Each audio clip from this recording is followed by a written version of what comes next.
Halo teman-teman Solid Generation, dimanapun kalian berada, apa kabar semuanya? Saya berharap dan berdoa bahwa kita semua dalam keadaan yang baik, disertai Tuhan, ditolong oleh Tuhan. Eh, kita ketemu lagi nih dalam program baru yang kita mau coba lakukan di tahun ini, yaitu Solid Weekly Devotion, di mana video ini akan kita tayangkan di medsos kita dan semoga teman-teman bisa menikmati tayangan ini, ya konten ini dan juga menjadi berkat buat kita semua. Nah, di weekly devotion yang pertama ini Kak Tony mau ngasih judul renungan, judulnya tiga kebiasaan yang dapat meningkatkan kualitas hubungan. Sekali lagi, tiga kebiasaan yang dapat meningkatkan kualitas hubungan. Dan kebiasaan ini bisa kalian terapkan bukan hanya bagi yang sudah berpasangan ya atau sudah menikah, tetapi juga antara orang tua dengan anak, antara sahabat, bahkan antara rekan kerja di kantor dan dengan atasan. Kalau kita praktekin kebiasaan-kebiasaan kecil ini akan sangat berdampak sekali dalam kualitas hubungan yang kita miliki dengan orang-orang di sekitar kita. Kenapa ini penting teman-teman? Karena begini, kita hidup di dalam era di mana semuanya itu mengarah kepada individualistis ya.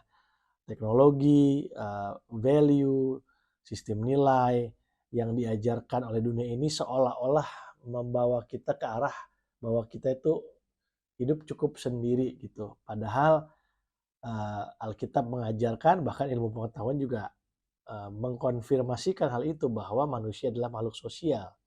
Kita butuh uh, punya hubungan yang baik dengan orang di sekitar kita. Saya sendiri adalah orang yang menemukan energi ketika saya berhubungan dengan orang, ketika saya berkomunikasi, berinteraksi dengan orang lain.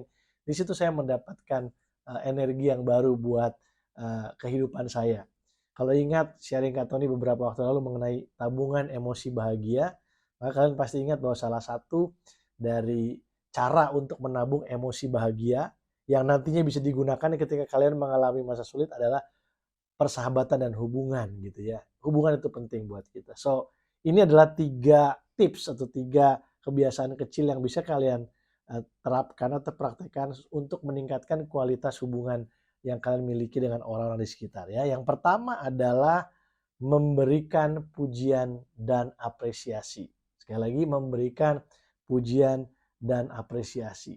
Kadang-kadang gini loh, gara-gara kita udah terlalu dekat sama orang itu ya, kita berpikir udahlah dia udah pasti tahu lah bahwa gue sayang sama dia, atau dia pasti tahu kalau gue care sama dia. Itu yang namanya familiarity gitu. Kita ngerasa bahwa udah pasti udah tahu lah. Jadi kita nggak lagi memberikan kata-kata pujian atau apresiasi kepada orang-orang terdekat kita ya.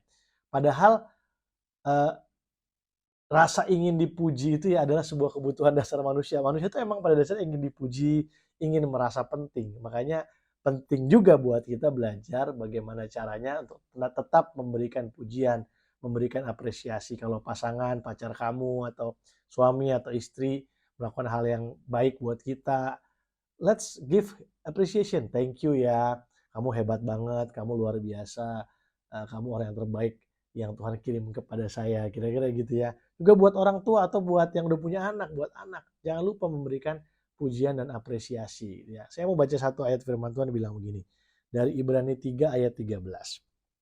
Tetapi nasihatilah seorang akan yang lain setiap hari, dan seterusnya. Bagian situnya aja ya.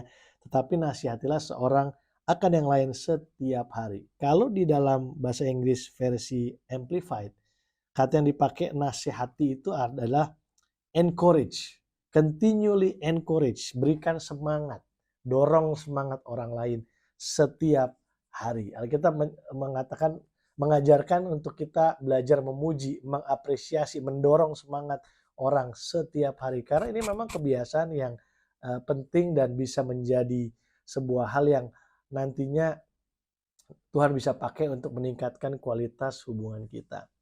Beberapa waktu yang lalu saya uh, menghadiri sebuah acara perayaan silver wedding dari seorang teman gitu ya. Dia bilang di dalam kesaksiannya bahwa dia nggak suka dipuji sama orang lain, tapi dari istrinya dia kepingin dipuji. Dan itu yang membuat dia bahagia, itu yang membuat dia kemudian memiliki energi positif dalam hidupnya. Saya belajar dari cerita itu. Mereka pasangan yang sama-sama melayani Tuhan, eh, selama 25 tahun menikah, Tuhan tidak karuniakan anak, tapi saya bisa lihat kemesraan itu tetap terjaga. Walaupun eh, hidup dalam pernikahan selama 25 tahun tanpa keturunan itu berat loh teman-teman. Tapi mereka bisa jalani dan saya lihat mereka tambah sayang satu sama lain seperti masih pacaran. Bahkan pembantunya waktu disuruh kesaksian di video pun mengatakan bahwa mereka masih seperti orang pacaran. Nah, saya percaya itu karena kebiasaan saling memuji. So, itu yang pertama ya, saling memuji, memberikan apresiasi. Yang kedua, lebih banyak mendengarkan daripada berbicara. Sekali lagi, lebih banyak mendengarkan daripada berbicara, ya. Karena sekali lagi hukum yang sama dengan yang tadi yang pertama, setiap orang ingin dianggap penting dan setiap orang itu kepingin didengarkan. Kenapa Tuhan kasih kita dua telinga dan satu mulut? Mungkin karena Tuhan kepingin kita lebih banyak mendengar daripada berbicara gitu ya. Bahkan ada ayat firman Tuhan yang membahas masalah ini secara khusus di dalam Yakobus 1 ayat 19 firman Tuhan bilang begini, "Hai saudara-saudara yang kukasihi, ingatlah hal ini. Setiap orang hendaklah cepat untuk mendengar, quick to listen, tetapi lambat untuk berkata-kata, slow to speak, dan juga lambat untuk marah. Quick to listen, slow to speak, and slow to anger." Itu adalah kunci dari hubungan yang berkualitas. Kalau mendengar, orang dengarkan dengan fokus. Ya sekarang banyak sekali kita yang didistract oleh kehadiran handphone, bukannya dengerin pasangan kita atau teman kita, sahabat kita malah mendengar sambil melihat gadget. Kalau bisa jangan ya. Jadi itu kebiasaan kedua yang penting. Selain suka memuji dan mengapresiasi, berilah telingamu untuk mendengar lebih banyak daripada berbicara. Dan yang ketiga, yang terakhir adalah melayani. Ya, melayani. Dengan prinsip yang sama bahwa setiap orang ingin dianggap penting. Saya percaya sikap hati yang melayani, yang berkorban akan meningkatkan kualitas hubungan yang kita miliki dalam kehidupan kita, gitu ya. Yang pacaran sudah bertahun-tahun ya atau yang sudah menikah, masih nggak kamu membukakan pintu buat pasanganmu, ya? Masih nggak melakukan hal kecil untuk melayani atau berkorban untuk pasanganmu. Itu penting teman-teman untuk meningkatkan kualitas hubungan. Filipi pasal yang kedua ayat yang keempat mengatakan demikian, dan janganlah tiap-tiap orang hanya memperhatikan kepentingannya sendiri tetapi kepentingan orang lain juga. Ya, waktu kita punya sikap seperti ini, kita mendahulukan kepentingan orang lain, maka nanti Tuhan akan pakai itu untuk juga ada orang lain yang melayani kita dan kita jadi diberkati juga. Jadi 3 hal yang saya mau sharing di renungan minggu ini, Solid Weekly Devotion, yaitu yang pertama, banyak-banyak memuji dan mengapresiasi. Yang kedua, banyak mendengar. Dan yang ketiga, teruslah melayani satu sama lain. Maka saya percaya kualitas hubungan yang kita punya, mau itu pacaran, mau itu yang sudah menikah, orang tua dengan anak, ataupun sahabat, rekan kerja, pasti akan lebih berkualitas lagi. Terima kasih sudah menyaksikan konten ini. Kiranya kita semua diberkati. God bless you for this week dalam segala yang kalian lakukan. Tuhan berkati, kita ketemu lagi di episode-episode yang selanjutnya. God bless you.